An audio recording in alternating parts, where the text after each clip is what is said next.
Hi guys, today I am going to talk about throughout the years I've had a lot of people say, I'm not a reader, I don't have time to read, that kind of thing. And I get that. I mean, I am a reader and I don't have time to read sometimes, and I never hold it against anyone. I don't think, that's different. You have to read my books. Like, I don't think that either.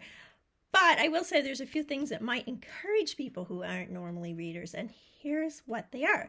The first one is I write short chapters, very short. I should say short, like, 2 pages. And they're short, though. They're short. They're pretty short. And I like that idea because for me, it's a sense of accomplishment. I wrote a chapter, I got everything I needed into there, and I can move on to the next thing. And I think readers feel the same when they're reading. If they have a short chapter, they're like, oh, I got a chapter done, or I got 10 chapters done, or whatever. And I know it sounds strange, but you kind of feel like you need a sense of accomplishment, especially if you're not normally a reader. You think, oh, God, I'm never going to get through this book. But if you see the chapters going, you're like, yeah, I am going to get through this book. I also write... I have description, but I don't write a lot of description. I've always said, that is because I want people to kind of fill in the details. If I say, a beautiful house, a huge house, a mansion, I want you to see what you want to see. In your mind, this is what I think of when I think of whatever. I kind of like to do that. I don't like to get people bogged down in my details of what I think. And maybe I'm supposed to. I get that. Some people like it. I don't. If I'm reading a book and it's a description this long and it's very detailed, the more detailed, the less I want to read it. I'm not going to joke.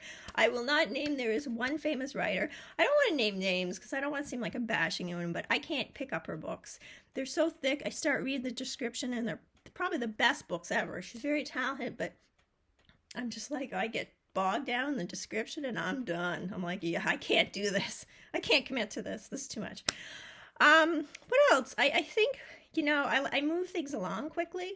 I think people like that. If a story drags on, it doesn't matter if it's a story you're watching on television or if it's a story you're reading. When a story drags on, you start to kind of lose interest. So I try to make things move quickly, fast as I can. And yeah, I mean, that's just me. Other people, again, may not like that. They might like the slow build. I don't. What else? Compelling characters people care about, people, are drawn to, and of course, plot, storyline, the whole thing. But I try to keep things, I always say I write my books like I see them as a movie or a television show, and I know maybe that's not the right way. It's worked for me so far. I have 17 books out and 18th coming soon, so kind of works for me. But, again, I'm not saying my way is the right way or the best way, but if you're not a reader, don't normally have time to read, this might help. Anyways, guys, thank you and have a great day. And please like, share, all that stuff. It all helps. Thank you.